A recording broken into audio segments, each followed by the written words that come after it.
Ya, berbicara tentang perkawinan sejenis, akhir-akhir ini dunia digemparkan dengan berita dari Amerika. Menurut saya perkawinan sejenis ya setuju-setuju aja. Selama orang tuanya setuju, kenapa tidak? Ya enggak. Dan perangkat hukum harus yang kuat. Instrumen hukum kalau di Indonesia sudah kuat ya terserah yang menikah dia, yang dosa-dosa dia, diurusan dengan dia, dengan Tuhannya. Kita tidak perlu menjadi Tuhan untuk orang lain. Oke? Jadi menurut saya perkawinan sejenis ya terserah dia dan Tuhan dan juga orang tuanya. Kalau orang tuanya merestui ya daripada anaknya kawin lari jauh ke Amerika, Anda mau? Biaya besar ke Amerika. Penonton setuju nggak? Setuju? Setuju? Yang dari UI setuju nggak? Jaket kuning? Nggak setuju? Kenapa? Kenapa nggak setuju? Kenapa nggak setuju? Sini. Hah? Kenapa kamu nggak setuju? Suatu saat saya tidak tahu, mungkin kemungkinan nanti keturunan Anda salah satunya LGBT. Bisa kemungkinan kan? Oke, Dianggia. Jeremy tadi telah membuka perdebatan malam hari ini. Mengapa ini menjadi tema kami? Karena pemirsa, legalisasi pernikahan sejenis di Amerika mulai menuai reaksi di Indonesia. Apa reaksinya? Sejumlah public figure sudah secara terang-terangan memberikan dukungan terhadap lesbian, gay, transgender, dan biseksual. Namun, di sisi lain pemirsa, LGBT keberadaannya ditolak oleh masyarakat kita. Tapi tidak bisa dipungkiri dan tidak bisa dinafikan. Sebagian masyarakat kita juga mulai permisif dan menerima, bahkan menikmati keberadaan mereka. Terbukti dengan adanya profil LGBT di beberapa program hiburan di media massa. Kita akan berdebat masalah ini. Di malam hari ini saya langsung ke Bu Neng. Keberadaan mereka, komunitas lesbian, gay, transgender, dan biseksual ini, posisinya di negara kita tidak bisa diterima. Secara hukum juga tidak ada aturannya. Ya. Bagaimana Anda melihatnya? Di Indonesia itu tidak mungkin adanya perkawinan sejenis. Mengapa? Karena perkawinan seperti tadi Ananda Jeremy Teti, perkawinan katanya individu. Tidaklah, di Indonesia kan perkawinan itu tidak hanya untuk individu. Adalah juga berkaitan dengan keluarga, antar keluarga, kemudian masyarakat. Tidak demikian. Kalau jadi perkawinan itu gimana, tidak Bu? hanya untuk individu. Oh, individu. Tidak hanya antar individu, tapi itu menyangkut masalah keluarga. Karena kalau di Indonesia perkawinan itu adalah menurut pasal 1 Undang-Undang nomor 1 tahun 74, perkawinan adalah ikatan lahir batin antara seorang pria dan wanita untuk membentuk keluarga atau rumah tangga yang bahagia dan kekal berdasarkan ketuhanan yang Maha Esa. Yang saya pahami, yang saya ketahui di Indonesia ini, agama yang ada di Indonesia adalah terutama agama yang saya peluk, agama Islam, mengharamkan atau melarang perkawinan sejenis. Oke. Nah, Pak Sodik, secara hukum pun di Indonesia tidak bisa ya melegalkan. Tidak bisa. Kenapa? Karena perkawinan menyangkut hukum. Ya kan, hukum mana di Indonesia sampai saat ini yang membolehkan perkawinan sejenis? Kita lihat Undang-Undang Dasarnya pasal 29 mengatakan bahwa tidak bisa untuk melakukan pernikahan sejenis. Turun sedikit kepada Undang-Undang Pernikahan. Tadi kata Bu Neneng mengatakan bahwa perkawinan itu hanya antara laki-laki dan perempuan untuk membentuk keluarga bahagia. Keluarga bahagia, dan ujungnya berdasarkan kepada ketuhanan yang Maha Esa. Jadi hukum-hukum kita, saudara-saudara, itu berbasis kepada norma-norma, hukum-hukum, berdasarkan adat, berdasarkan budaya, berdasarkan agama. Jadi inilah yang dilanggar jika terjadi perkawinan sejenis. Melanggar norma-norma agama, melanggar norma-norma budaya, melanggar falsafah Pancasila, ketuhanan yang Maha Esa, melanggar pasal 29 Undang-Undang Dasar 45, dan melanggar pasal 1 ayat Undang-Undang Perkawinan tahun 70. Oke, Mas Dede, ada banyak yang dilanggar ketika melegalkan. Saya mau nanya sebetulnya pada Anda berdua, apakah hukum tidak akan pernah berubah?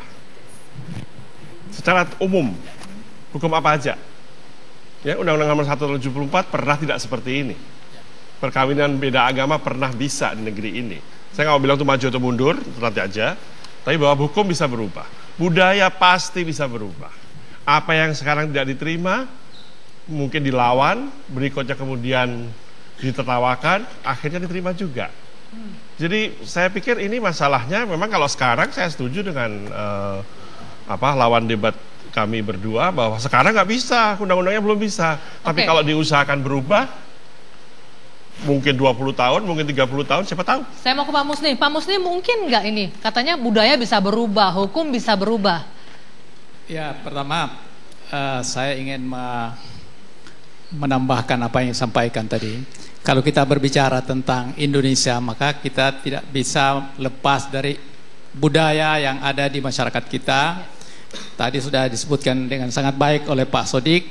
Juga secara sosiologis itu kita tidak bisa lepas dari itu. Juga undang-undang, terutama Pancasila yang menjadi dasar kita berbangsa dan bernegara. Tetapi sebenarnya perkawinan sejenis ini adalah pengulangan dari sejarah lama yang pernah terjadi di zaman Nabi Lut. Zaman Nabi Lut itu yang lahir kira-kira 1800 tahun sebelum Masehi. Masyarakatnya itu melakukan perkawinan sejenis. Nabi Lut berdakwah sedemikian lama, tidak ada yang mau ikut. Akhirnya Tuhan mengirim bencana, habislah kaum itu sendiri. Maka malam ini saya bangga dengan teman-teman saya dari UI, saya kebetulan juga dari UI, yang menolak keras perkawinan sejenis. Kenapa? Karena Tuhan telah memberi pelajaran kepada kita seperti Nabi Lut. Apakah bangsa Indonesia mau dihancurkan seperti Nabi Lut? Saya kira kita tidak mau. Oleh karena itu ya, untuk tetap langgeng itu tidak ada pilihan. Sebagai satu bangsa yang besar, kita harus tetap memegang Pancasila, yang sila pertama itu adalah ketuhanan yang Maha Esa. Tidak ada satu agama, tidak ada kepercayaan di negeri ini, tidak ada budaya, tidak ada masyarakatnya yang menerima itu perkawinan jenis, karena bertentangan dengan kodrat manusia itu sendiri. Oke. Mbak Yuli, ini tidak ada agama, tidak ada budaya, tidak ada hukum di negara ini yang bisa melegalkan itu. Kalau misalnya dalam konteks saat ini saya sepakat. Tapi misalnya dalam konteks perubahan hukum itu, perubahan kebijakan pasti ada. Kalau tadi berbicara soal undang-undang perkawinan, tapi kita juga jangan lupa punya undang-undang 3999 tentang hak asasi manusia, undang-undang anti diskriminasi, yang dimana bahwa tidak boleh satu orang pun warga negara Indonesia untuk didiskriminasikan. Terkait dengan itu, masalahnya kemudian adalah bahwa saya nggak tahu Indonesia akan punya dalam 20, 50, 100, 150 tahun yang akan datang. Berbicara soal Amerika, wow, mereka juga penuh proses yang panjang. Tapi persoalan yang kemudian adalah bagaimana orang-orang yang punya orientasi seksual yang berbeda, orang-orang yang kita bisa dikatakan bahwa mereka adalah lesbian, gay, biseksual, transgender, itu juga punya hak yang sama. Diakui oleh negara, tidak boleh didiskriminasikan, kekerasan pun tidak boleh ada. Gitu loh. Jadi kalau berbicara soal anti diskriminasi, undang-undang hak asasi manusia gitu kan. Nah, punya itu kan juga kalau LGBT-nya, kalau pernikahan sejenisnya. Kalau dalam konteks sekarang saya sepakat soal itu. Tidak bisa. Tapi kan ini ada perubahan yang cukup banyak, gitu. Pasti akan berubah. Saya nggak tahu juga akan sampai kapan. Saya mau nambahkan aja. Sekarang sudah ada, itu yang teman-teman Arus Pelangi, saya, Yuli, setuju. Masa nggak diperhatikan? Kami juga warga negara Indonesia. Nanti kita akan lanjutkan debat ini dengan dalih hak asasi sebagai manusia dan juga tidak didiskriminasi. Usai jeda debat akan kembali sesaat lagi. Debat saya lanjutkan kembali. Saya ke Pak Sodik, tadi dikatakan mereka berlindung, ini kan hak asasi seluruh manusia, umat manusia. Oke, saudara-saudara, setuju kita bahwa kita negara hukum? Setuju tidak?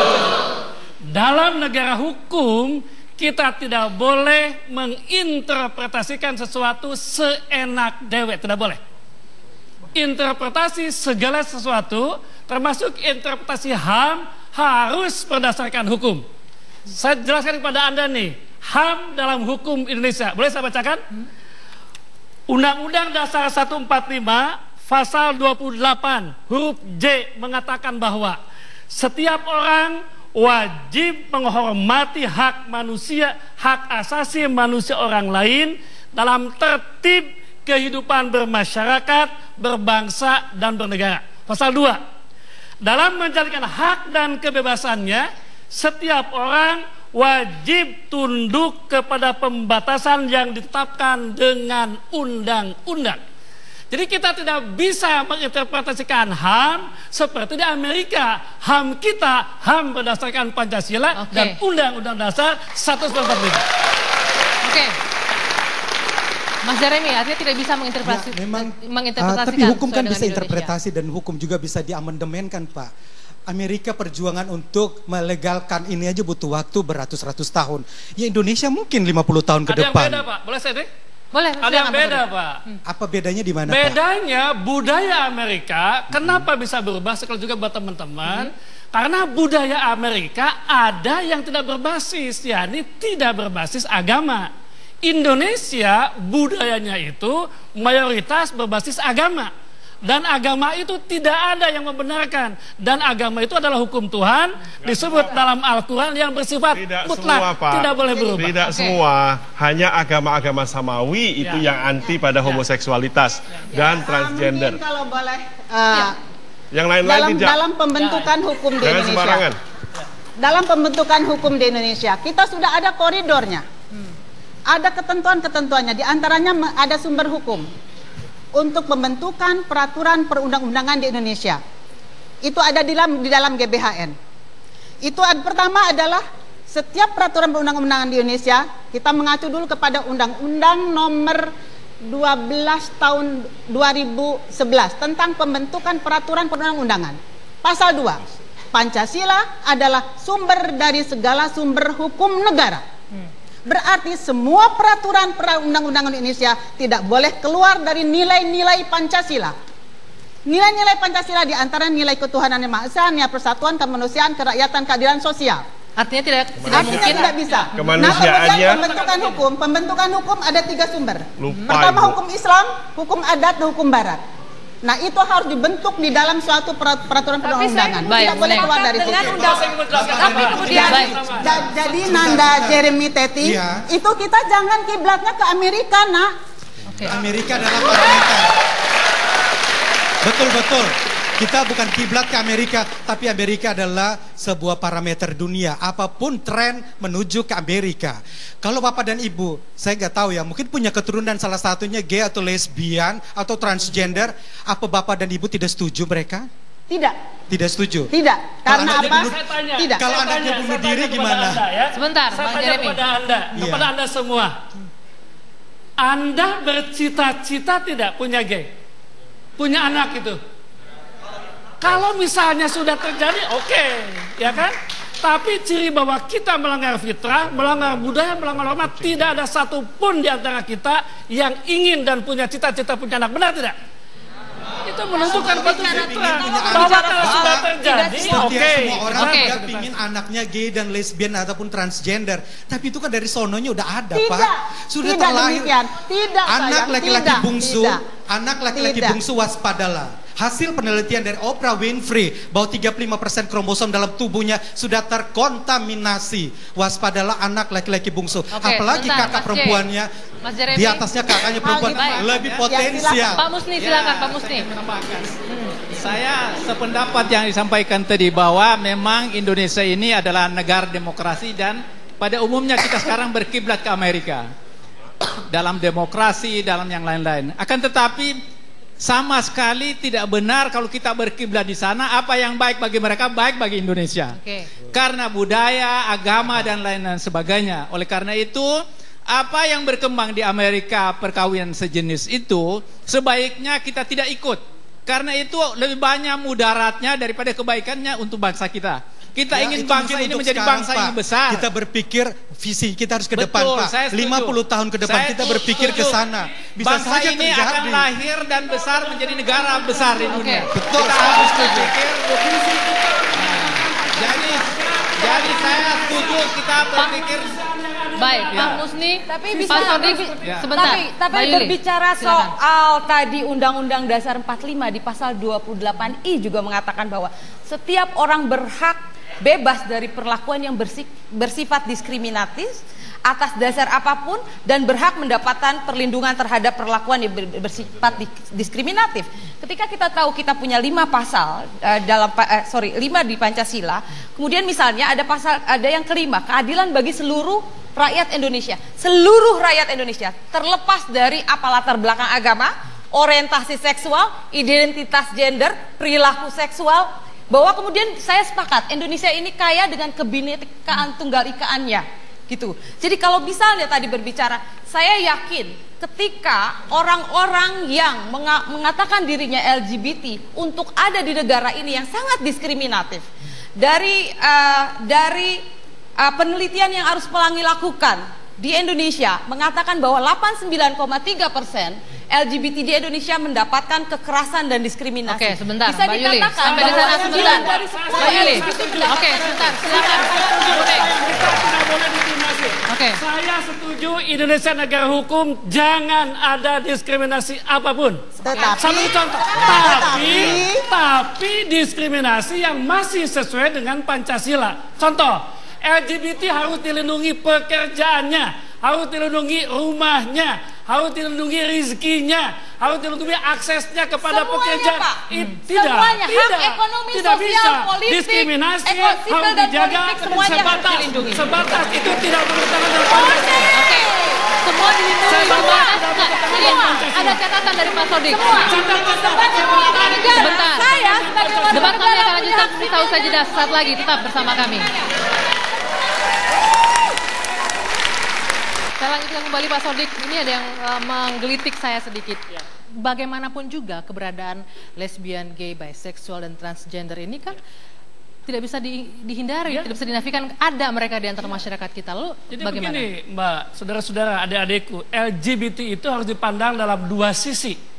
Satu adalah, mohon maaf istilahnya, apakah kelemahan atau penyimpangan sosial, mohon maaf, katakanlah semacam disable, ini harus dilindungi sepenuhnya. Hak bekerja, hak ekonomi, segala macamnya. Yang kedua, LGBT sebagai identitas. Nah, ini yang bertentangan dengan Pancasila. Karena Pancasila dengan norma-normanya mengakui laki-laki maupun perempuan dan tidak mengakui ada pernikahan sejenis. Ini harus dibedakan. Sebagai LGBT sebagai apa tadi? Gejala sosial, mohon maaf, penyimpangan sosial atau kelemahan sosial seperti hanya disable, dia harus mendapat perlindungan. Yang jadi masalah adalah LGBT sebagai identitas yang antara lain boleh nikah sejenis, itu berlawanan dengan Pancasila. Seandainya Anda diakomodir tapi harus berada sebagai komunitas yang disable di sini. Maaf, saya bukan disable. Teman-teman yang pun secara disable juga. Dan kalau Bapak bilang disable, kami bukan disable. Ini bukan fakta. Ini bukan ini bahwa fenomena, ini fakta. Fakta bahwa orang-orang yang namanya LGBT itu ada di negara ini.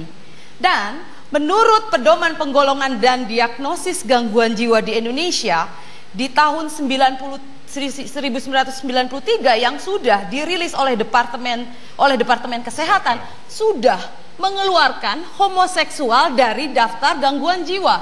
Itu 93 PPDGJ.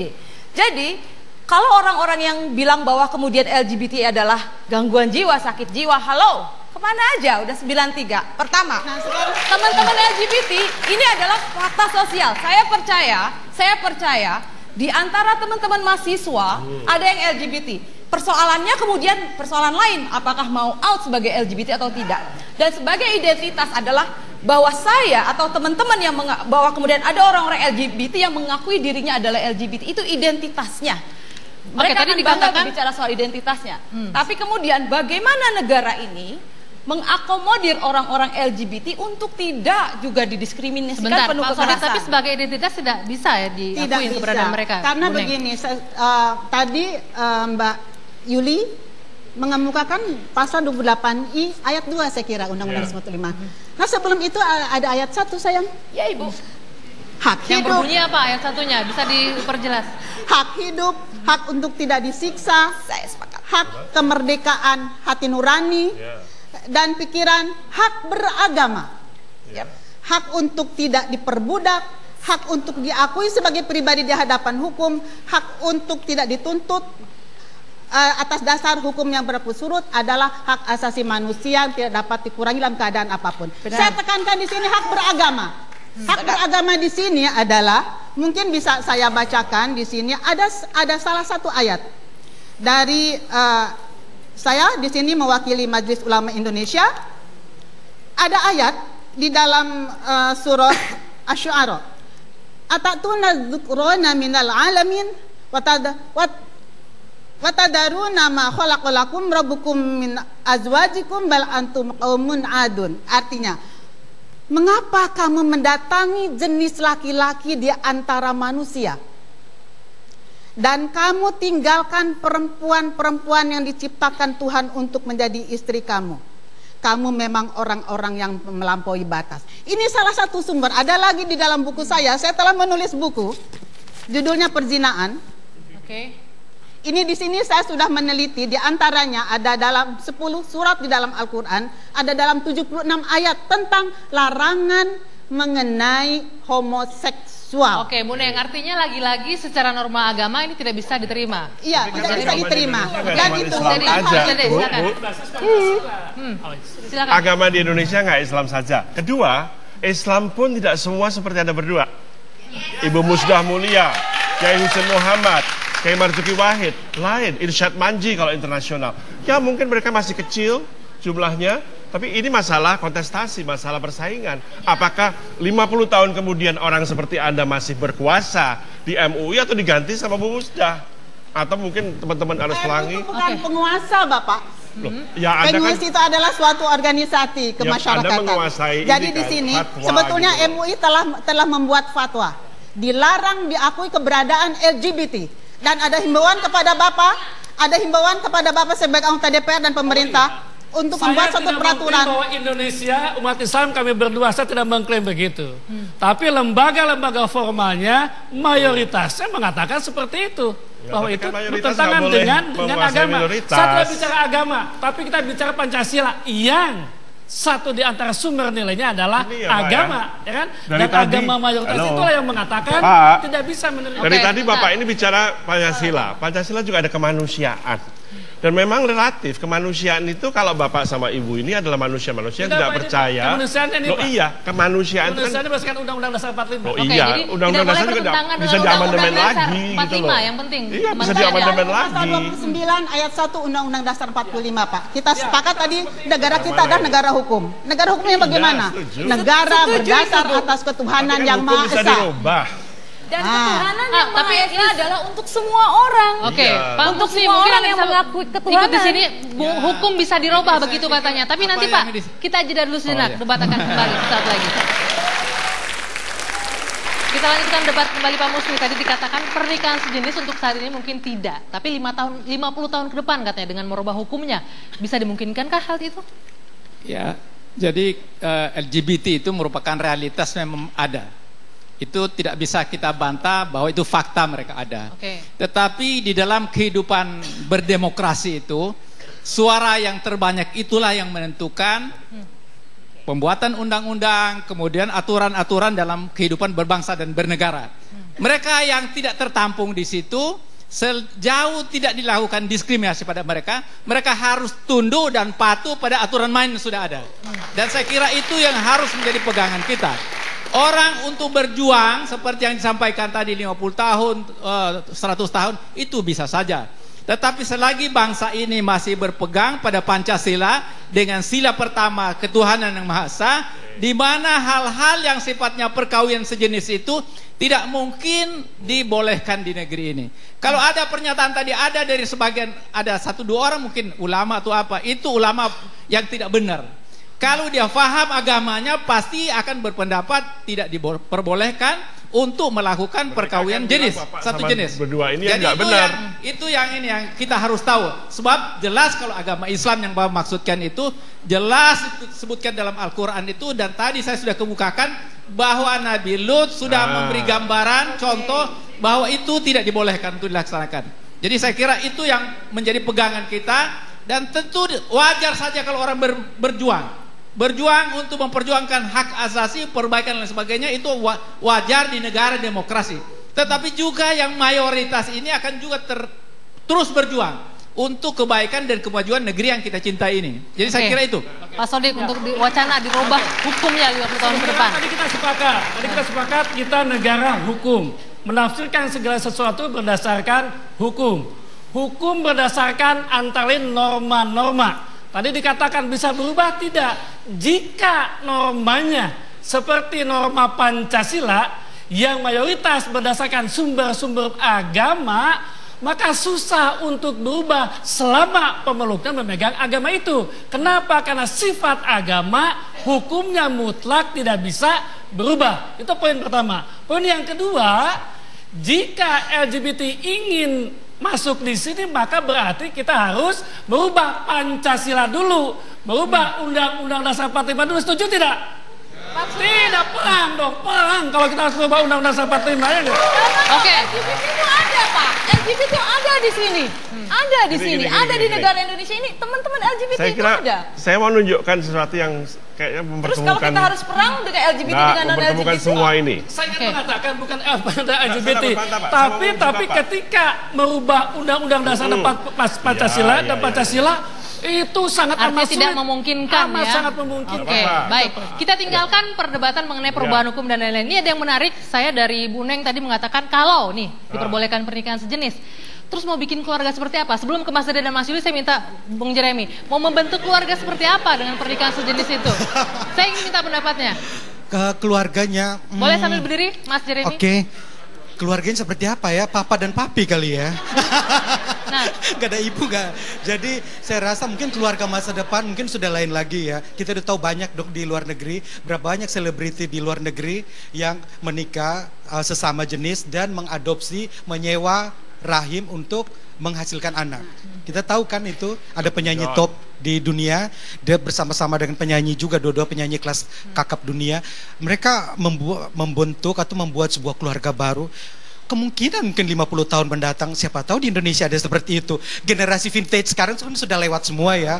Generasi-generasi yang sekarang udah jadul-jadul udah lewat semua. Pola berpikirnya udah berbeda. 50 tahun ke depan mungkin bisa saja seperti itu. Oke, Pak Sodik ini ya, saya beri contoh saja Bang Jeremy ya. Bung Hatta, bapak pendiri bangsa kita, mengatakan contoh nih soal demokrasi. Demokrasi kita tidak berdasarkan individu tapi kolektif berbasis keluarga. Inilah poin di masyarakat Indonesia, keluarga. Di Indonesia berdoanya ya Allah berikan kami anak cucu gitu kan ya enggak? Mana mungkin ada anak cucu jika perkawinannya adalah sejenis dan itu adalah budaya. Oke. Jadi konsep keluarganya tidak masuk di sini. Bisa. Kalau perkawinan sejenis, bagaimana akan tercapai tujuan perkawinan? Oke. Bisa. Dari perkawinan tersebut, katakan tadi kata Jeremy Teti dengan adopsi. Itu suatu hal yang kita harus mengacu lagi kepada agama. Di sini adalah mohon maaf jika ada yang alergi saya berkata agama, tapi saya sangat mencintai agama. Oke. Karena itu dalam hal ini adalah dalam hal anak angkat adopsi itu kedudukannya berbeda dengan anak kandung. Sebentar Bu, bukan anak angkat dan adopsi, tapi anak hasil dari sel spermanya dia dibuahkan di rahim orang lain. Oke, tadi mengatakan bisa membentuk keluarga, tapi kita jeda dulu sejenak, debat akan kembali sesaat lagi. Oke. Kita lanjutkan kembali debat. Mbak Yuli, lalu konsep keluarga seperti apa sih yang akan bisa dibentuk dengan pernikahan sejenis itu nantinya? Gini ya, keluarga itu dari dulu juga bentuknya nggak cuma bapak, ibu, sama anak.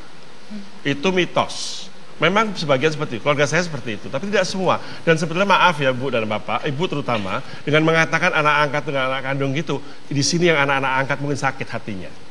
Ibu dengan tidak sengaja telah menusuk perasaan orang. Tidak. Nah, siapa yang anak angkat berani bilang? Bukan itu yang saya maksudkan. Iya, tapi sudah menyatakan begitu. Betul, tetapi di dalam kita, saya sebagai dari MUI, tidak berarti anak angkat itu keberadaannya disingkirkan. Dia masih punya hak, kita melihat dari kompilasi hukum Islam, dia punya hak untuk mendapatkan wasiat atau wasiat wajibah kalau soal harta. Kalau misalkan itu ada Bapak di dalam ada ya?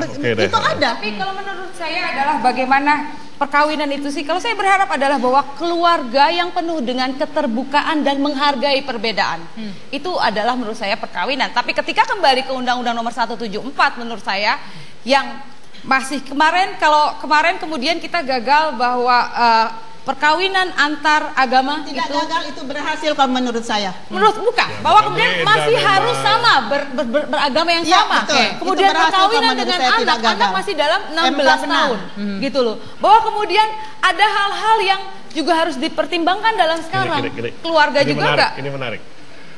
Ini kan banyak mahasiswa ya. Saya pakai topi dosen saya ya. Perhatikan, konservatif, progresif. Ya. Sebentar. Konservatif ini pokoknya gini, nggak akan berubah sampai kapan-kapan pun. Sebentar, pertanyaan saya Mas Dede, Mbak Yuli. Ini pertanyaan mungkin orang sederhana dan orang di luar sana jutaan. Kalau konsep keluarga bapak, ibu, anak, anaknya oke lah. Saya punya orang tua, ada ibu dan ayah. Kalau konsep keluarga ibu, atau bapak-bapak itu gimana konsep keluarganya? Ya mami sama mami. Iya nggak apa-apa. Ada juga yang konsep keluarga hanya ibu dan anak kan? Ada bapak dan anak kan? Gitu loh. Bahwa kemudian memaksakan interpretasi atas kehendak sendiri di Indonesia tidak berdasarkan Pancasila, Undang-Undang Dasar 45 dan Undang-Undang Perkawinan yang jelas-jelas mengatakan bahwa ibu wanita, bapak laki-laki. Sebentar, Mbak Yuli, sebentar. Pak Sodik silakan. Begini.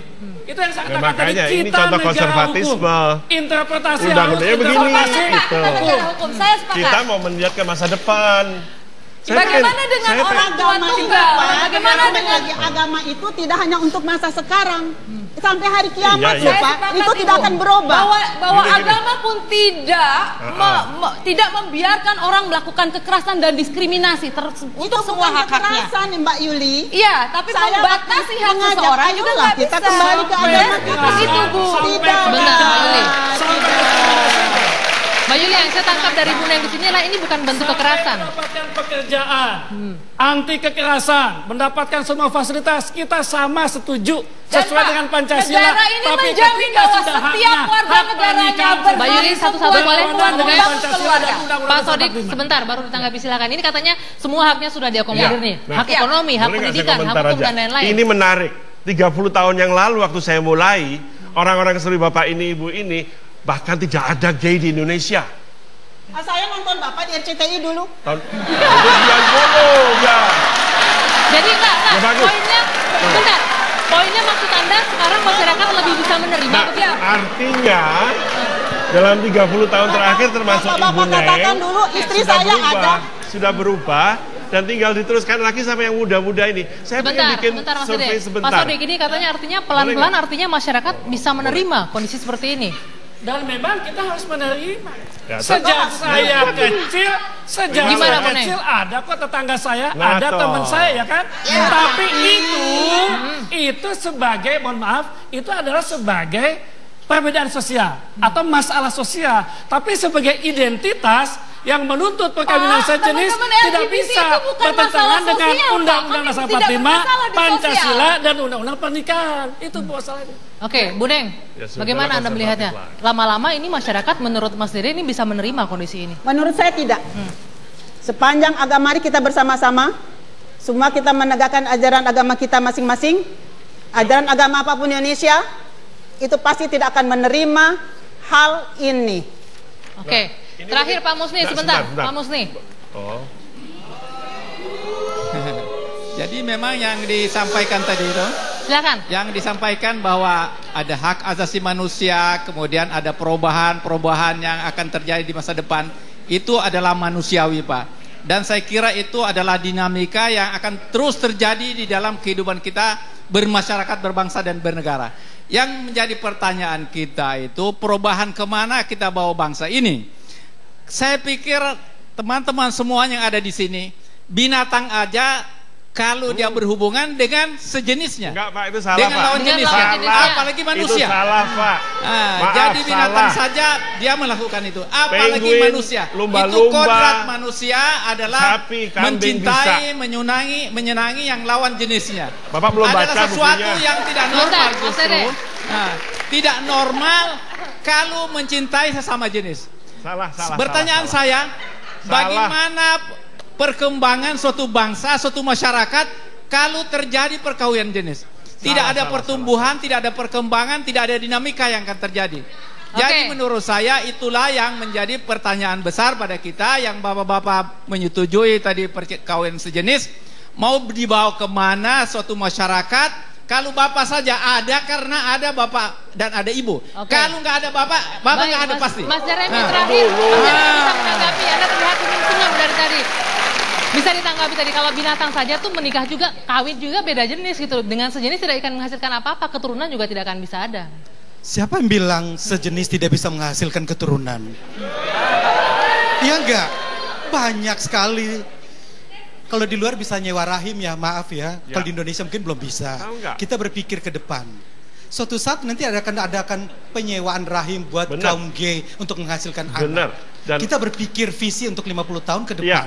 Kalau generasi vintage yang sekarang ini kan udah lewat lah masanya mereka. Kalau berpikir mereka selalu dengan hukum dan hukum. Kita berpikir ini masalah sosial ini. Kita berpikir ke depan. Nanti pasangan gay ataupun lesbian. Gimana Allah tidak akan terjadi. Nanti pasangan melihat ke depan. Justru saya melihat ke depan berdasarkan Pancasila, Undang-Undang 45 untuk menyelamatkan kemanusiaan. Menyelamatkan kemanusiaan. Bukan untuk menyelamatkan kemanusiaan dengan pernikahan sejenis. Tapi dengan begitu, Pak, Anda mengorbankan sekitar 3-10% yang LGBT. Oh tidak, Pak. Oh nggak apa-apa ya? 10% nggak apa-apa ya? Jangan dikorbankan. Itulah makanya sudut pandang Loh, kita. dikorbankan Itulah perbedaan sosial. Kayak tadi Ibu. Jadi kita harus menerimanya seperti apa, Pak Sodik? Itu misalnya ada program rehabilitasi nasional. Saya nggak mau rehabilitasi, kelihatan kan? Jangan dinaikkan. Saya tanya aja mendasar. Ini sebagai fitrah ya, karena tidak memiliki cita-cita. Bahwa fakta iya, tapi tidak memiliki cita-cita, ya kan? Saya tanya, Anda mau tidak punya anak itu? Tidak mau kan? Baik, pemirsa, hak asasi adalah hak dasar manusia untuk hidup. Namun ada baiknya diterapkan dengan tanpa menabrak norma hukum dan juga norma agama. Demikian debat, saya Dwi Anggia, selamat malam, sampai jumpa.